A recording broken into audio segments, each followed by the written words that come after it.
Hey everybody, welcome to Raw Online Report. Today's guest is one of the greatest female bodybuilders on this planet. She's been a pro for 22 years. She's been second place at the Ms. Olympia, third place, top 5, 12 different times in the Ms. Olympia and the Rising Phoenix, two-time Rising Phoenix champion from Denmark, right now in Tanzania. Did I say it right? Tanzania, the continent of Africa. Please welcome Helle Trevino. Thanks for joining. What's up, Ron? Hey, everybody out there. So I want to get into your story, but first I got to find out what are you doing in Tanzania? It's not a typical bodybuilder place. Usually we go to Vegas or Dubai or LA. Tanzania. Well, actually, I left Denmark in 2012 to, make career. Like everybody want to go to Gold's Gym, Venice. I lived there 10 years. I trained with Charles Glass for 2 seasons, and I had that experience. And, everything got kind of fucked up after COVID. I think everybody will agree on that. So I decided to travel and just, sold all my stuff in LA. And I've been a digital nomad now for 4 years. So, I work online as a coach and I don't need to be in any particular place. So I just travel. Like right now I'm in Zanzibar in Tanzania, which is an absolutely like tropical paradise. So if anyone wants to go on vacation, I can recommend it. It's cheap. I just bought eggs. 30 eggs is like $3. What? You can go and buy like 2 big bags of fruit and vegetables for about $8. Chicken breast is 22,000 shillings. That's about Shilling. 1 kilo of chicken breast is about $8. Wow. Okay. Yeah. Or you can get like a whole chicken for 1,000 shillings, which is about $1.50. They're small though; they're a bit scrawny, but it's like for a meal you can eat a whole chicken. Okay. So let's get in the story because I don't know your background. How did you become a bodybuilder? We're probably going back a ways. I started training when I was around 15, 16, just really, it was just because, school sport stopped. It was kind of the transition from high school into college. And I did so many things in high school. I'm a lifetime athlete. I started gymnastics when I was 3 years old. I've done martial arts, shot put, track and field, and all that kind of drizzled down as I started college. And I was like, I want to do something that allows me to be flexible while I have a lot of homework and stuff. The plan was to become a lawyer, but I started training and I was just like, I thought it was so cool. Oh shit, my phone just flipped off. So you're still on screen. We still hear you. Yeah. All right, we're back. Yes. Yeah. So I just was really like bit by a mad dumbbell. Loved it. Trained hard every day. Like educated myself on like nutrition. You started training at 15, 16, like you said, but when did you notice that you were developing differently or at a faster rate in terms of muscularity than the people around you, especially the women? I mean, pretty fast, actually. Like it just, the muscles just came on, like really like, I was just responding really well. I mean, I remember, it was also the time, like it was in the 90s, like women weren't really training like that, like today. And I remember there was a guy who came up to me in the gym and said, Helle, you really shouldn't get any bigger because it doesn't look good for a woman to have that kind of muscle. Boy. And I was like, I took it as like, for me, it was like fuel, it was like motivation because, I've always been a bit of a rebel and just like, who the fuck are you to tell me what looks good and what doesn't look good, Yeah. I don't know if he felt threatened of my biceps or what, but I was getting a nice little physique there, and people were starting to ask me, even after a couple of years, like, are you going to compete or do something? And I was like, I don't really know what it is. I didn't know so much about it.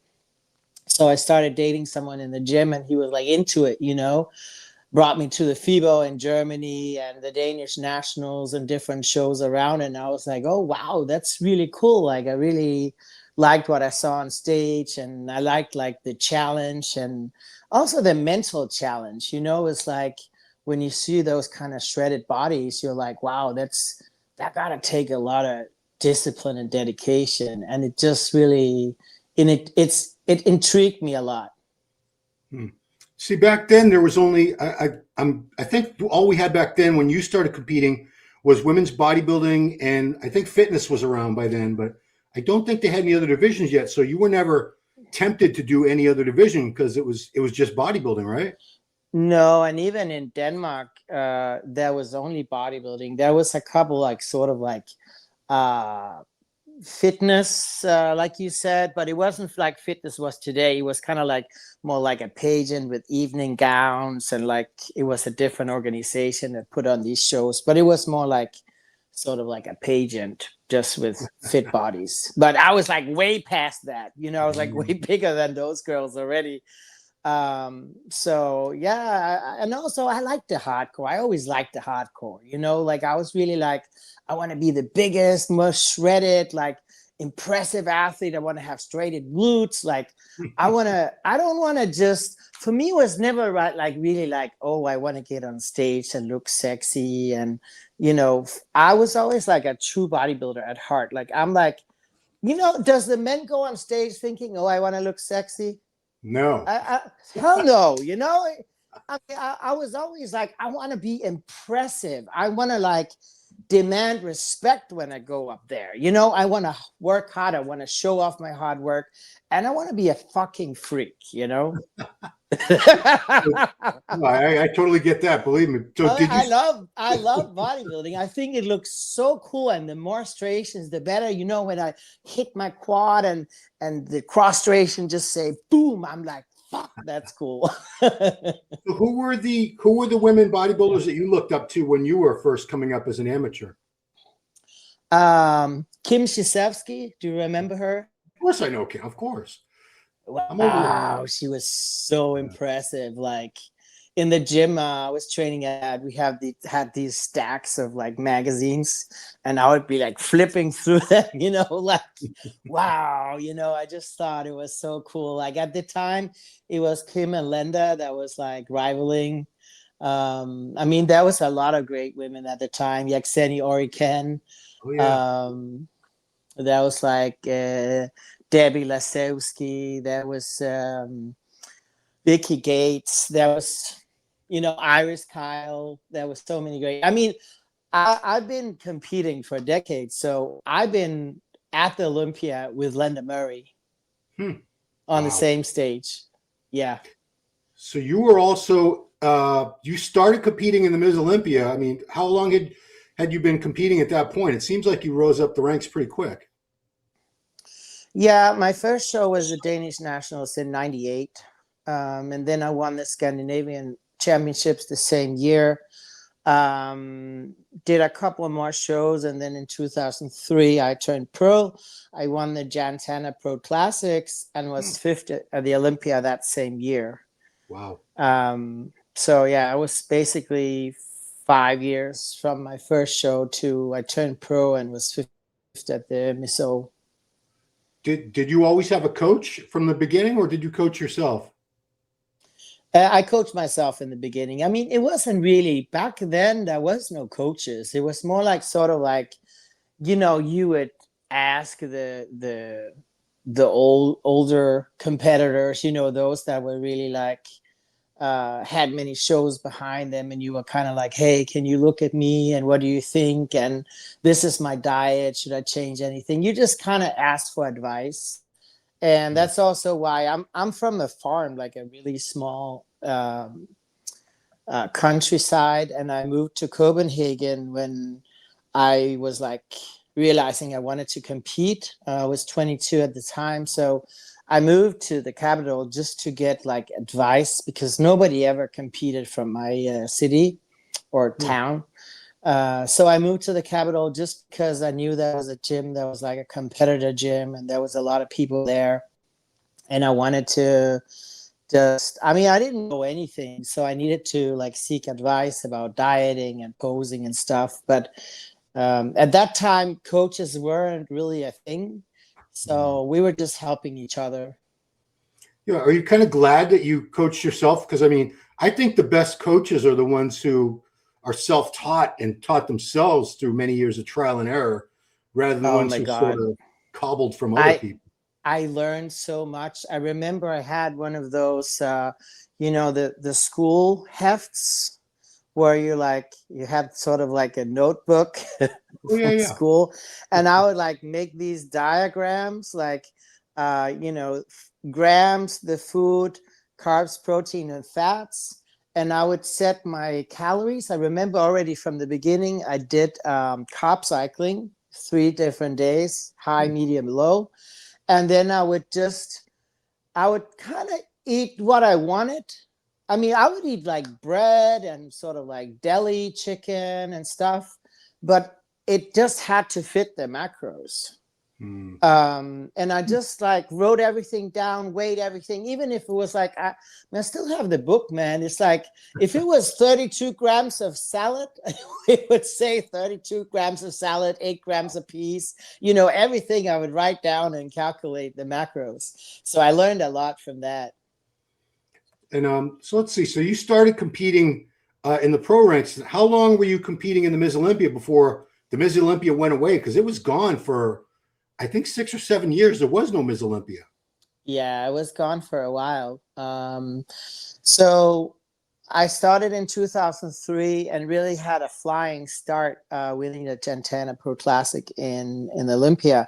And then unfortunately, the following year, I suffered a really bad back injury. I herniated a couple of discs, and it was the end of my career. So I retired, actually.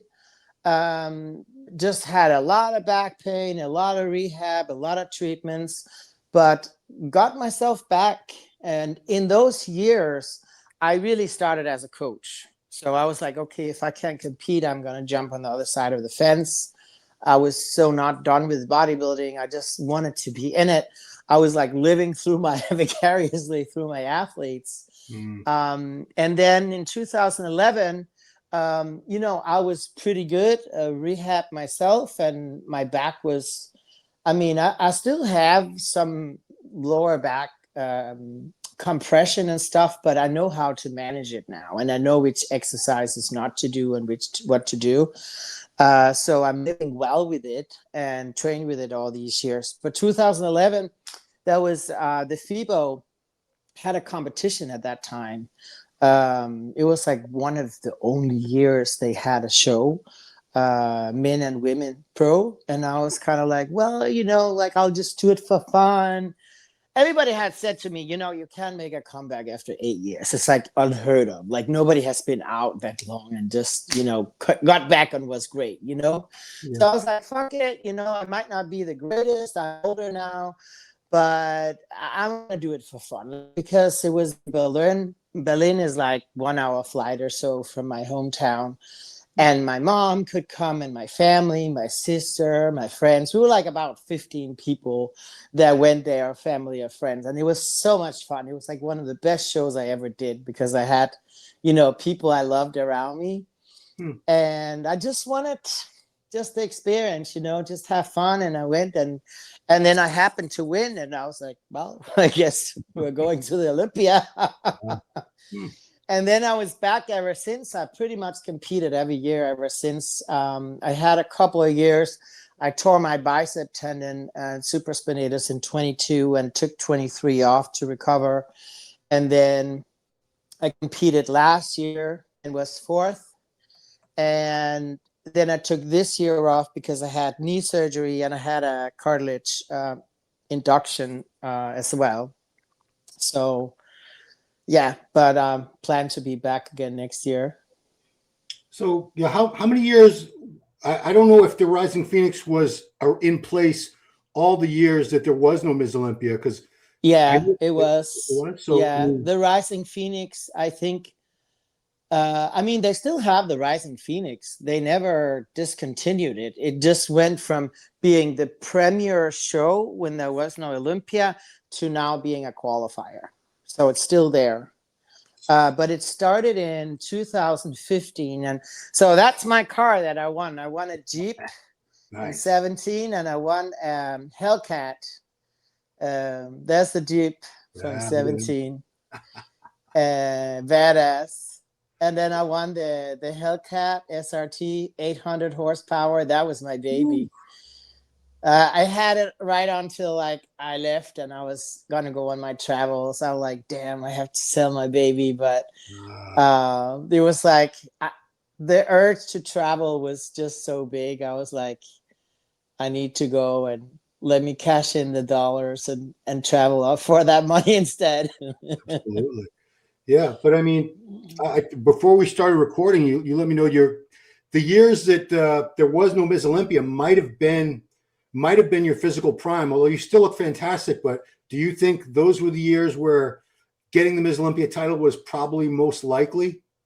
Yeah, I think that was my prime. I mean, I'm 50 now. I mean, never say never, but I definitely think the years that was the Rising Phoenix. Instead of the Olympia, that was like my best looks. I mean, I still look good, but I really like had to struggle with injuries the later years. And I think just at some point, any sport, the injuries start catching up to you.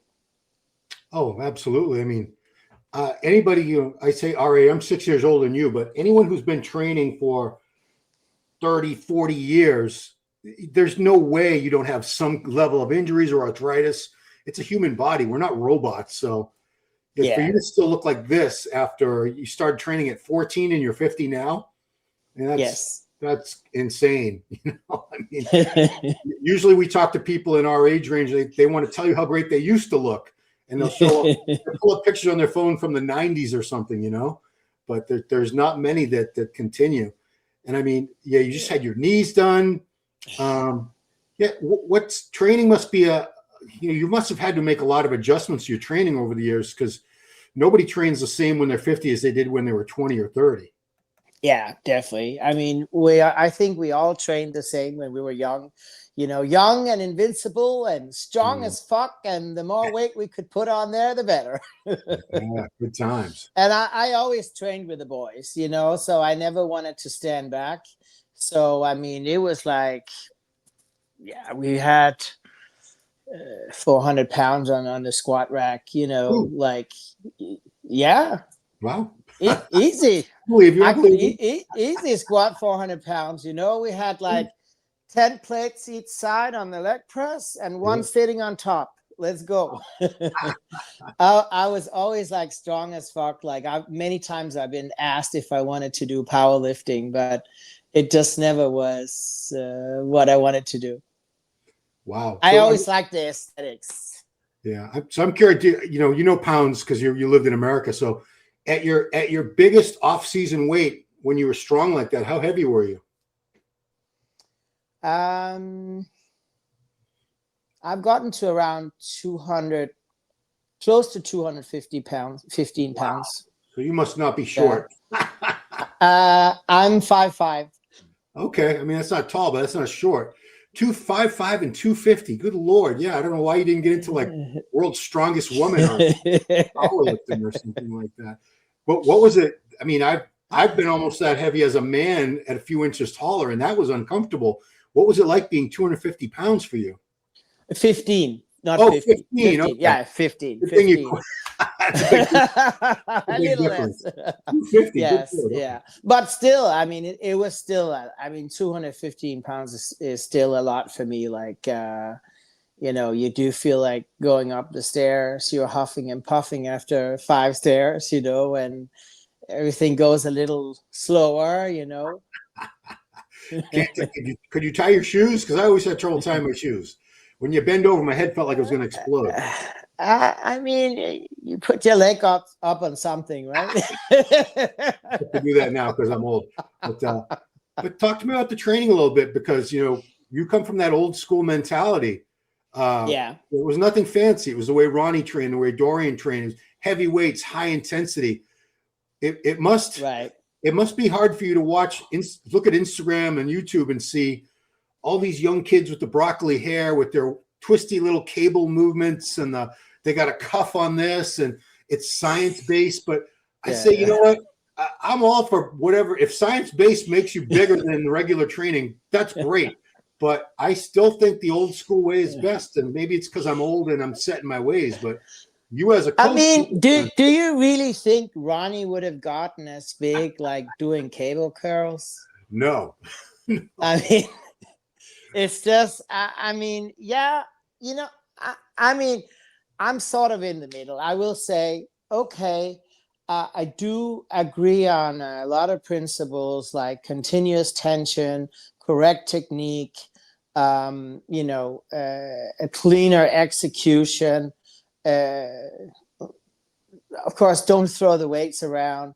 But I mean, you got to load, you know? I mean, also, I teach all my athletes, you got to put some weight on, you know? Like, I mean, and you got to go to failure. You know, there's all this RIR, you know, like how much you should, how many reps you should be out from failure. You know, I'm like, reps out from failure?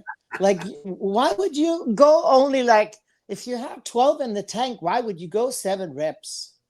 You know, I don't understand that concept. Like, that concept is a lot up in the time now.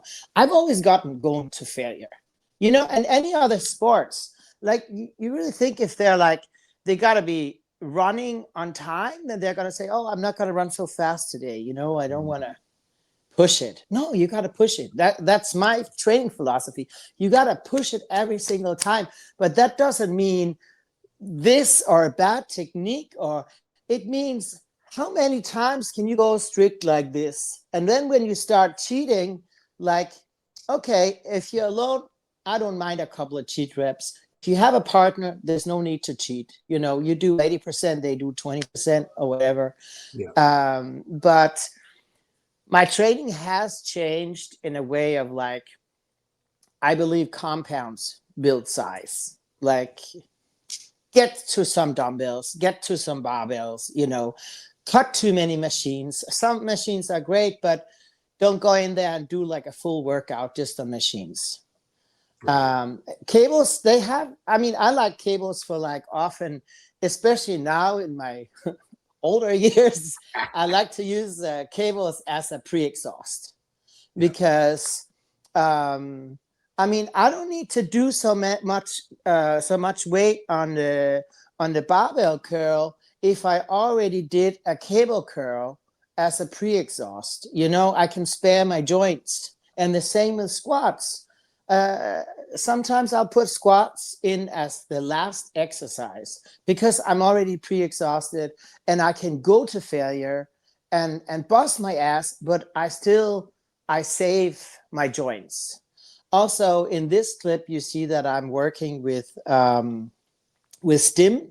Yeah. I like that a lot. I train with stim a lot because it doesn't allow you to train as heavy because you have something like 10 times harder a contraction on your reps. So it contracts so hard. And it's also a matter of like how you place the pads. So I like, for instance, on arm day, I have pads on the bicep and I have pads on the tricep. So you can imagine if you are doing a bicep curl and you're having your tricep stimmed and that's pulling that way, but you're pulling this way, it's extra. It's a lot to pull because the stim is pulling you that way. So it's really great. Again, it saves your joints a lot. It creates a super hard contraction that you can't do on your own. It's especially good for like lagging body parts. If you had injuries, I started using it actually after I tore my biceps, just because I didn't feel the muscle, you know, like what it also does is like it builds new um, pathways for the nerves. Hmm. And after surgeries, often they cut the nerves and stuff. And like when I did like a side lateral, I didn't feel my shoulder. Like the only way I could raise my arm was like with my trap. Like I had no sensation. I couldn't activate. So what this stim helps with is like the activation, right? If you can't activate, it activates for you. So it teaches you, it kind of relearns the whole function of the shoulder. Hmm. So it's extremely valuable after injury. I So remember. all the Yeah, Dexter was yeah, using that stim machine quite a bit a few years ago. and Toward I the actually remember after he started using the machines, he that was the year he had the best legs. Like he yeah, really brought his legs up on that. that's right. It was him and I think Charles Glass was training him, and I think Mm-hmm. Brad Rowe was doing the stim for him. Yeah, I trained with Brad Rowe on the stim. That's actually how I started. I started first with Brad Rowe, and then and then after that, I worked with Leo, the guy that has Overcome podcast now. Mehrhofer. Yeah, I Mehrhofer. knew We Leo. trained for a couple of seasons as well. So yeah, I've trained really a lot on the stim in the later years.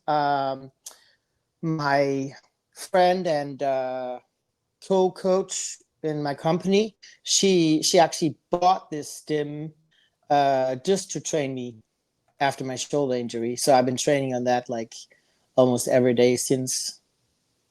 It's is the newbie? Is that the brand name for the one that most people have out there? Yeah, Newbie or New X Tech. She has the New X Tech, but there's also one called Newbie. Now everyone's going to be messaging. Where can I get one of these? Yeah. I mean, Yeah. it's really great. I mean, for creating new neurological pathways, for you know, teaching you that mind muscle connection on stubborn body parts, and even like, you know, bringing up sides of the muscle. Like, say you're training arms, right? And Yes. you mainly feel your inner, and you have hard time activating your outer. Put the pads on your outer bicep, and you're gonna see how that's gonna develop. Same with your quads. If you need more, you got a lot of EMO, but you need more quad sweep, put it on your sweep and you can like literally pull, like it pulls the shit out of your quad sweep, literally. I could see you had the knee wraps on there. Was that the knee that you just had done? The left one? Yes. Yeah. Yeah. I had arthroscopic surgery in February, mainly repercussion of like cartilage loss. So when you don't have much cartilage, the body starts creating bone cysts and bone spurs and all kinds of crap. So I had to have that cleaned out because I wanted to go for the new cartilage induction. And you have to have your knee clean before that. So I had all the stuff removed that was like swimming around in there. Mm. I had like really serious gravel behind my kneecap.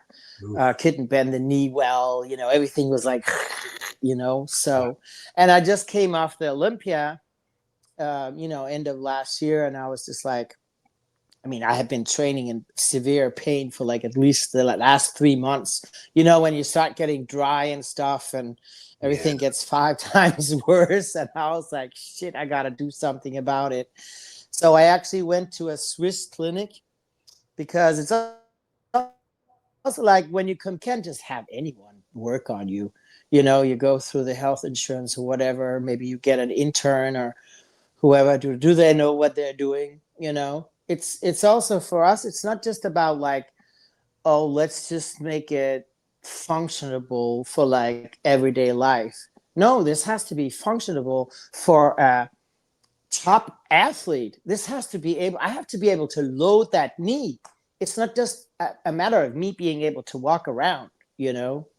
Yeah. So this Swiss clinic, they work on all the top professionals like skiing, soccer, basketball, you name it, they fly into the Swiss clinic. So I had them to do my knee. Had a really successful surgery, everything smooth, but of course the cartilage is not there. So I went to Germany for a specific treatment. It's called chondro filler, where they inject a collagen implant, and it kind of goes where the injury is. So it goes between the bones and lays there, sort of like like an implant, like a cartilage.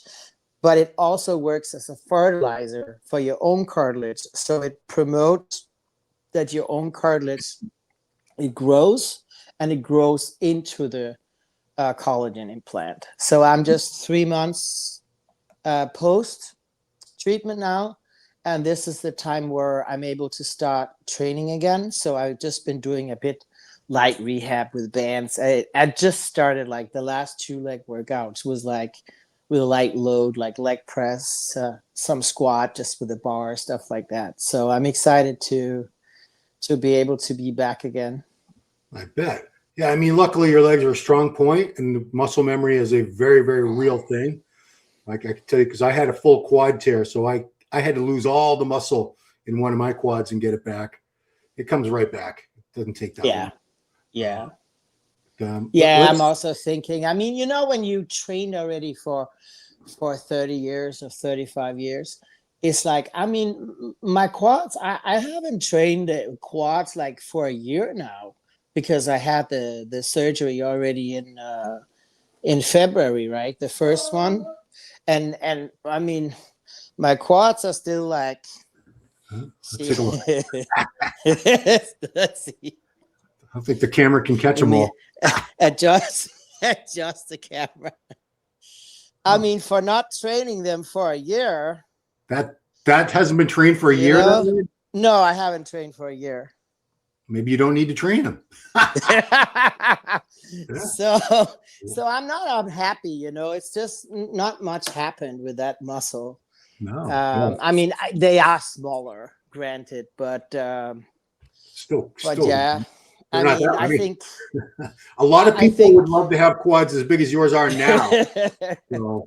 Hey, 35 years of training, it doesn't just go out the drain. Right.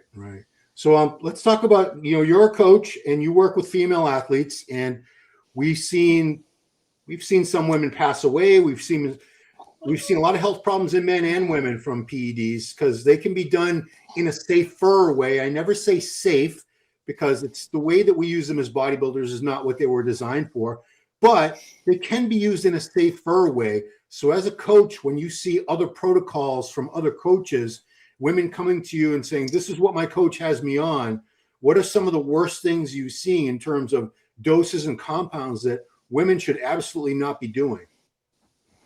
I think the worst thing is like when males don't really have a clue, and they just think, oh, I'll just take this male cycle and let me just like take maybe 50 milligrams off here, and it fits to the female, right? So if they have a protocol where a male takes like a gram of test a week or 2 grams, and they just taper a little bit off, I mean, females, we react well to pretty small amounts. It don't need to be that big. And seriously, like not even as a female bodybuilder, of course we use more than if you say like a bikini athlete or a figure, but still we're not up to anywhere near male dosing. And actually, the reason why we formed the team, I mean, I've been a coach for 22 years, and I coach both men and women. But we formed a team. We're 3 women.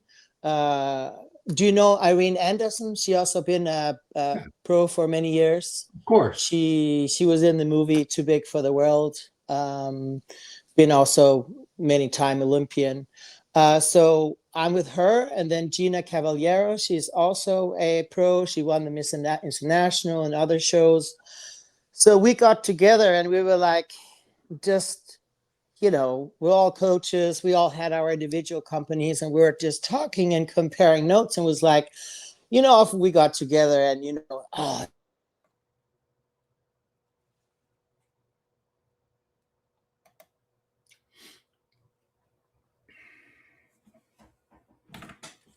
than a male. She's on 1,000 milligram test a week. What the fuck, you know?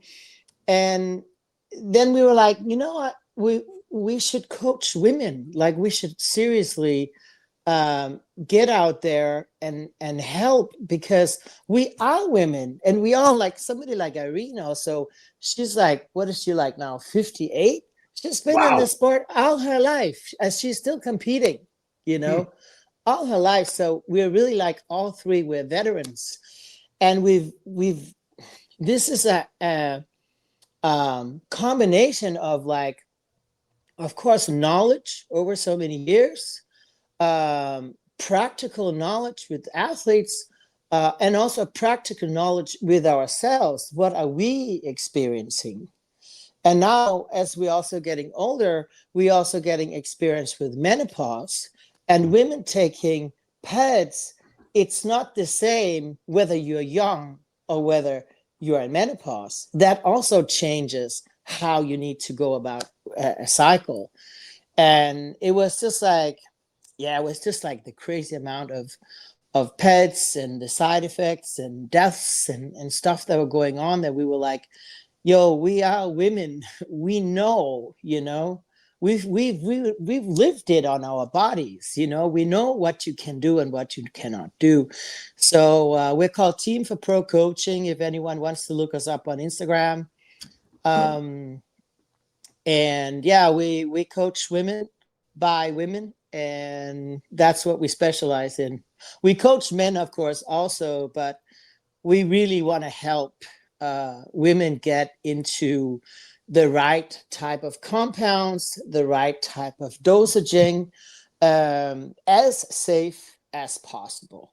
As you said, of course, you can never say that steroids are safe, but there is a safer way to use them, and there's a more unhealthy way to use them.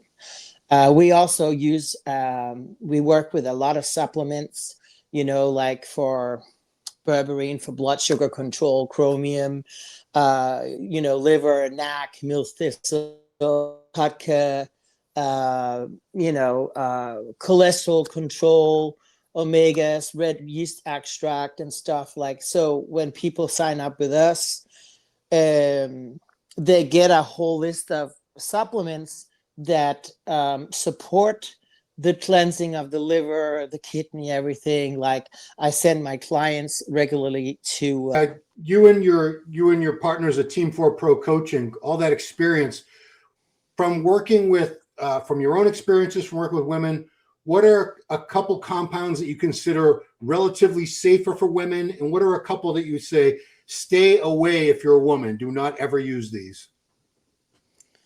I like to use Anavar, Deca, Primobolan. Yeah. I think also EQ in smaller amounts is good. It can thicken the blood a bit, but I think if you use smaller amounts, you can get away with it. And also, always do your blood work after your cycle. You can do a blood dump if necessary. Yeah. I also think a test is good. It depends on, of course, category and what your experience level. Of course, a beginner don't need to start with a test. Neither does a bikini athlete. But it's also like, we got to be real here also. If you compete in women's bodybuilding, I don't think there's a way around using tests, because it's just that potent. It works, and we all use it. So it's all about dosing. Like I always say, if you're a beginner, you never used tests before, testosterone propionate is a great way to start, because it's quick in and out. It's like a matter of 2 days. So you can easily control it. Start with a tiny bit amount, you know, you can use an insulin syringe and just kind of see how is it going. I always ask my client, like, about side effects, how they're feeling mentally, physically. There's always the option of scaling back a bit or taking a break, Also, if you are new to this or the smaller categories, I recommend short cycles. If you are more experienced, you can do the longer cycles, 12 weeks, 16 weeks, 20 weeks. And it's, of course, also depending on what you're taking. Like if you're taking something like a long ester test, like a test E and a DECA, you don't want to run that too short, because it's so slow that you want to give it some time. But if you run a lower stable dose over a longer period of time, I think you're pretty safe.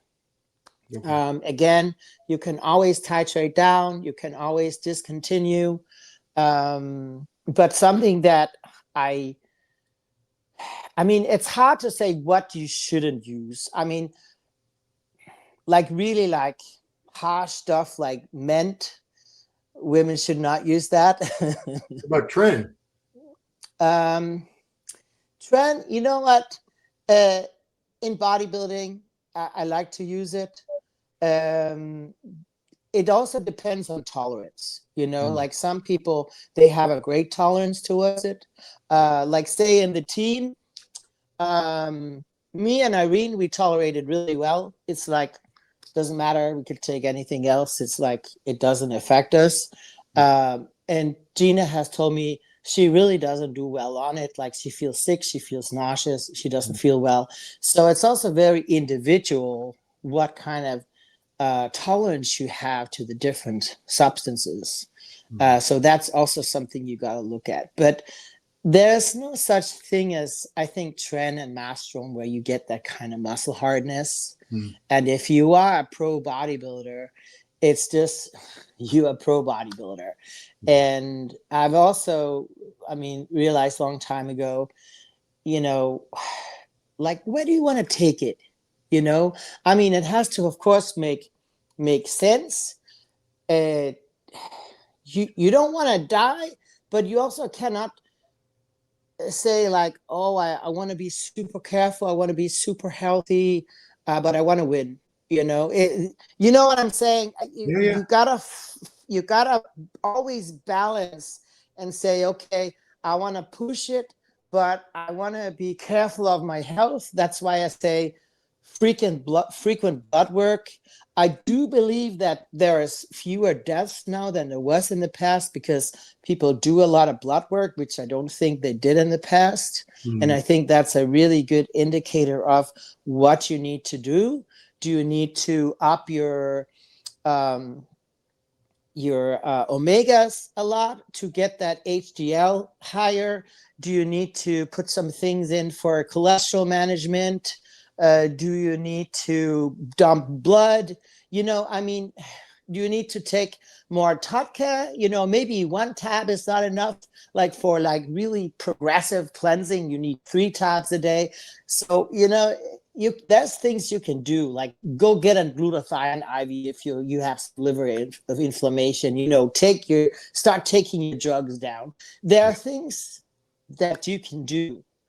But yeah, you could say things you got to be careful with is like Anadrol, Debol, is orals, they're liver toxic, Halodrol. Got to be careful of Tren. Even though I say I am using it, it's still something to be careful about and not use too much. Do you remember the old Parabolan? 76 milligrams. Exactly. And you know what? I always refer to that because back in the day, you would take 1 ampule of that and you wouldn't take more. And it always worked. And I don't see any reason to take more than that a week. Dorian took 2. So with these kids, you see kids talking about, I take a gram of Tren. I'm like, a gram of Tren? That's like drinking a gallon of vodka. You don't need that much Tren. Nobody does. No, nobody. You know what? I compete at the Miss Olympia. I won the World Championship twice. I've been at the top for like 12 years now. And I don't take more than I take Tren A 25 milligrams 3 times a week. Wow. And there you have it. it does the work, you know. So I'm really like big on dosaging, because you can say some compounds you want that hardness in bodybuilding. You know, I'll say the other categories you don't need it, but I just know for myself I get a different look if I use Tren. Yeah. But it don't have to be that much. It don't have like 50, 75. And I'm a big girl. I mean, I compete anywhere between, I've competed in my career. I've always been somewhere between 170 and 180. Wow. You know, so Like, that's I as big as carry I some muscle. So Bigger, you're bigger I than Iris. I don't think Iris was ever that heavy. Was she? no, I think she was like, I think she was never more than 160. Yeah, yeah. She's about your height, I believe. Yes, we're the same height. Yeah. Yeah. Huh. So let's talk about the other divisions, because we've had so many. It's like almost every year they add another women's division. As a female bodybuilder, and you've been around long enough to know that, you know, just like the male bodybuilders who came up in the days when that's all there was bodybuilding. We didn't have all these other divisions. Right.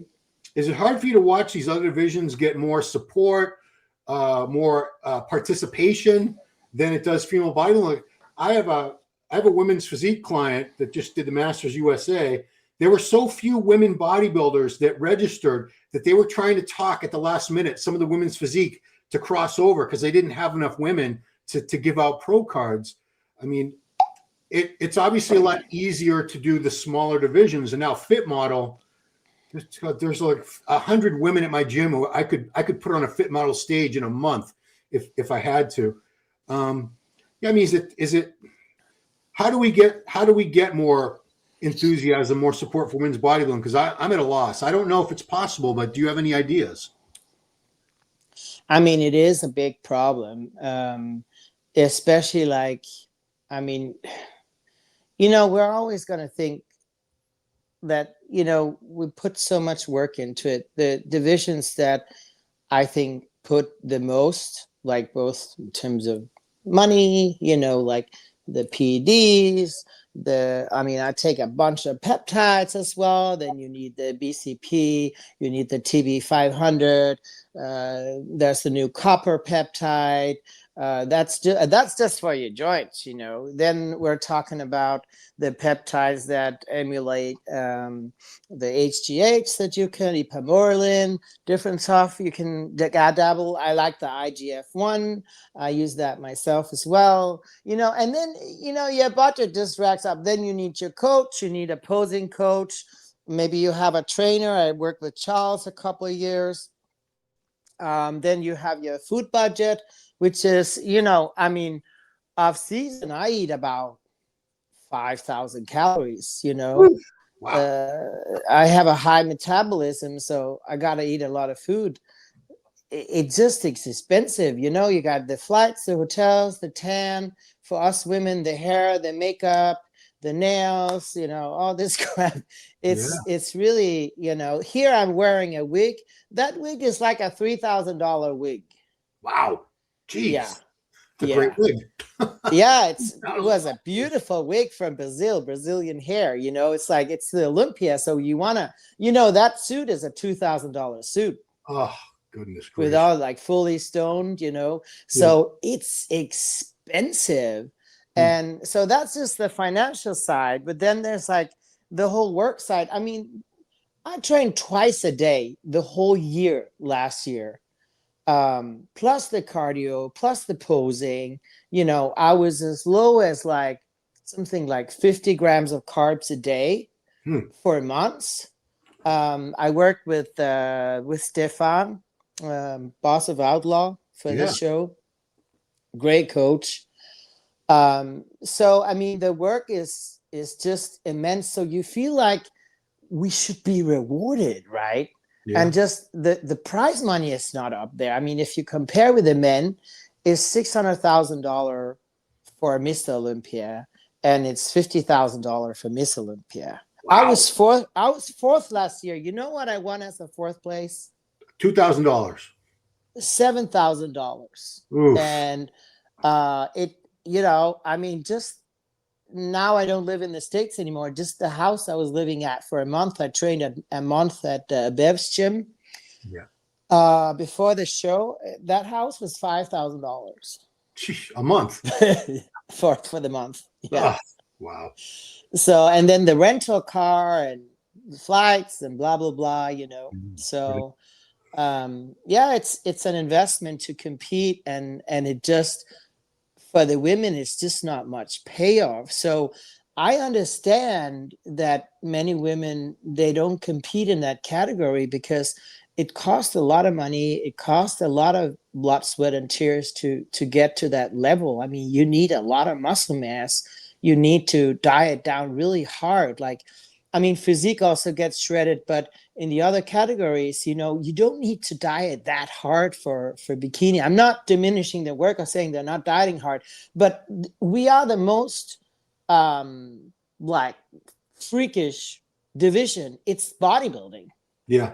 Yeah. You got to have striated glutes or you can forget about it. That's right. No, I mean, I've you work with different categories, so you can't really, you're not gonna downplay it the way I will. But what I've argued with bikini women when they say we work just as hard as the Ms. Olympia bodybuilder, I'm like, no, you don't. I said, you don't know how it is. If you have a fraction of the muscle mass and you're carrying a lot more body fat, how can you sit here and tell me you work as hard as they do when they're getting down to 2% body fat and they're 160, 170 pounds shredded muscle on stage? It's not just a difference in PEDs. It's training, it's food, it's a lot of things that go into that physique. But getting back to the I always say, like, you can get down to 10% fairly easy. Like you don't feel like real crap. Like once you get under 10%, the lower you go, the crappier you feel. Like you literally feel like crap 100% of the time. And that's the real challenge. Is like you got to get up, you got to do your morning cardio. You're tired, you're dragging, you don't want to do it, you have no energy. Sometimes I'm on the treadmill sleepwalking, as I call it, like this. The legs are going, the eyes are closed. And you go, you get home, you eat your breakfast, you're so exhausted, you need a nap so you can get some energy for the training. You get a nap, you eat some food, you go to the gym, you train your ass off, you get home, you eat, you're exhausted, you take a nap. And then, the same drill again at night. Either I will go train or I'll go and do cardio.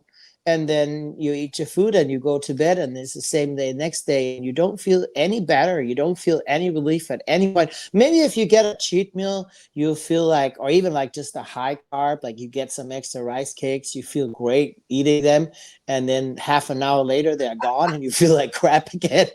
Yeah. But that's the challenge, love it or hate it. Like for me, I love to push myself out there, but for those that haven't tried it, to be in that kind of zone, it's like really like you have to learn to become friends with the pain. You have to learn to be comfortable in being uncomfortable, or you can't do that sport. So I think another thing that you don't give yourself credit for is to be a female bodybuilder at your level. You have to have such incredibly thick skin, because men who use PEDs and get big and freaky looking, the public doesn't love them either, and they'll still talk shit about them. But for women, it's so much worse. They'll say that's a man, or all that juice. It's because it's my God. I get so many nasty comments. I mean, how do you reconcile? How do you not let that bring you down? Because it must be just constant. I think just it's something you learn all the time. When I was younger, it really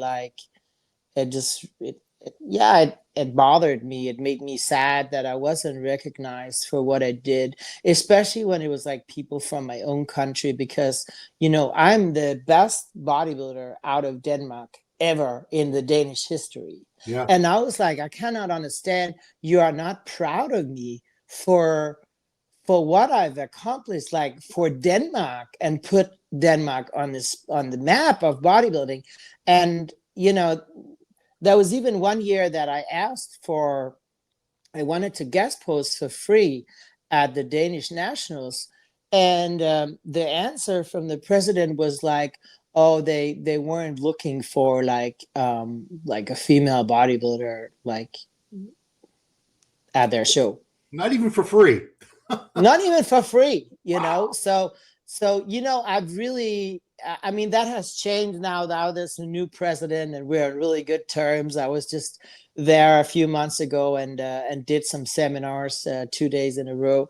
So but it's a lot of like, whoever is in charge, are they for or against female bodybuilding? It's like, it's not uniform, and there's a lot of people that don't like it because it's something that I've struggled with like my whole life, this like having to fit into society's perception of a woman, that you gotta be soft, you gotta be soft inside, not too strong, not too assertive, not too aggressive, and my personality is just like, I'm outgoing, I'm bubbly, I'm social, I take initiative, I'm like, I moved away from my hometown to make a career in Copenhagen, the capital. Then I moved to LA by myself to make career.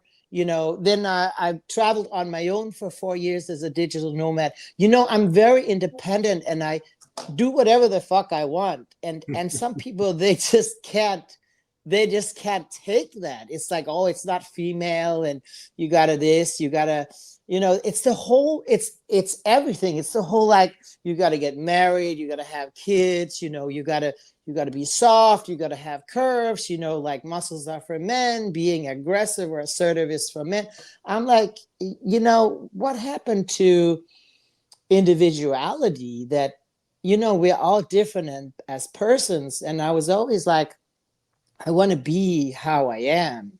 And, whoever appreciates me for who I am and what I bring to the table, that will be people that are my friends and in my corner. But it took a long time for me to learn that not everybody will like me or like how I look or what I do. And that's okay. So now I'm in such a comfortable spot, but it probably took me almost 50 years to get to that place where I'm like, I don't give a fuck. And I really don't. But when I was younger, I was really distraught. I was unhappy. I was unfair, but you live and you learn. And today I'm in a very comfortable spot. I'm like, if somebody says some shit on Instagram, I'm like, you know what? That says more about them than it does me. And it's called block. Well, I think it's universal. Like most people, if they live long enough, and especially once you get past 50, you start realizing you spent so much of your life worrying about what everyone else thinks, and you didn't do the things you wanted to do, didn't live your life the way you should have lived it, wanted to live it, because you were worried about, people aren't going to, what are they going to think? What are they going to say? And then you're like, wow, what are those people? What were they going to do for me anyway? Oh my God, I wasted all that time. So I'm glad you came to the realization younger than some people might. You know what I call it? Arrived. You've arrived, right? You've arrived in life. Like, bring it on, right? I don't give a fuck. I'm gonna do what I want to do, and whatever you think, if people are with you, they support, no matter if they want to do it themselves or whatever. They're happy for you. They're like, yeah, good for you. Go for it. That's your real people. And those people that just want to sit and pick and be negative, and I'm like, sorry you feel that way, but it's on you. But yeah, absolutely. Well, that is, I mean, it's a great place to be, and I wish everyone out there, I wish we could have arrived at that way of looking a little earlier, younger. But I don't think it's possible. I don't think many people get there until they're at least 40, maybe 50. It takes all those years of bowing down to conformity and what everyone expects of you, and getting to a place where you say, you know what? No, this isn't what I want to be or how I want to live my life. And I'm just sick of living my life for everybody else. So I mean, I wish we could get people there quicker, but it's going to take everybody time. Yeah. But I mean, for what you said about sponsorships and what we can do for women's bodybuilding, I mean, it's hard, you know. I think it's always going to be the category where there's less people because obviously, like you talked about the new fit category. I mean, it caters to a lot of people. Like you don't need much training experience. You don't need to get ripped. Right. It's fairly easy. I mean, maybe not if you're overweight, it's going to take you time to go there. But, you know, you can get there, you know, whereas bodybuilding, it takes so many years. You got to have a good proportion of genetics and just a lot of willpower, grit, mental determination, and also like this, like standing up against society and be like, you know, I'm gonna do what I'm gonna do, no matter if it's approved or not. And even more so for women, because there's this stigma about how a woman should look like. You know, I always get mad when they talk about we getting on stage and they're like, oh, she's so beautiful, she's so sexy. I'm like, that has nothing to do with it. They don't say that about the man. Oh, he's so handsome, look at how sexy he is. You know, talk about the fucking facts. She's shredded, she's a beast, she came with full round delts, you know. I mean, it's true. True.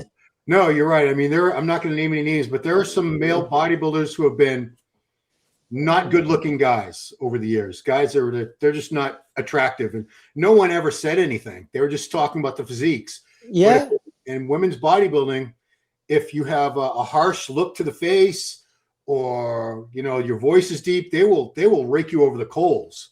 You know what? I have that video. Now you're looking at my Instagram. I have that third video on my page where that was from last year, like my last training before the Olympia, like 2 days out. And I was like so like depleted, and my face was like totally like I had the like skeleton face that we talk about in bodybuilding, which for me, having a skeleton face, it was always like a good thing, you know. Like you see how I'm really super shredded, my face is sunk in. Yeah, that is definitely a skull face right there. That is about as lean as a human being can be. Pretty damn close. So lean. And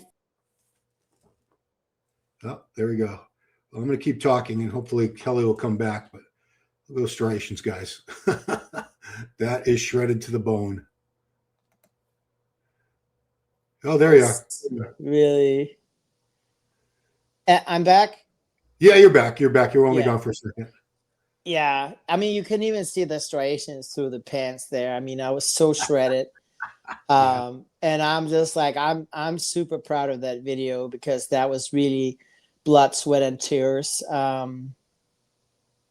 But you know, that skeleton face got so many remarks, just like that I look like a man, that I was masculine, that I didn't have a soft face, and all this.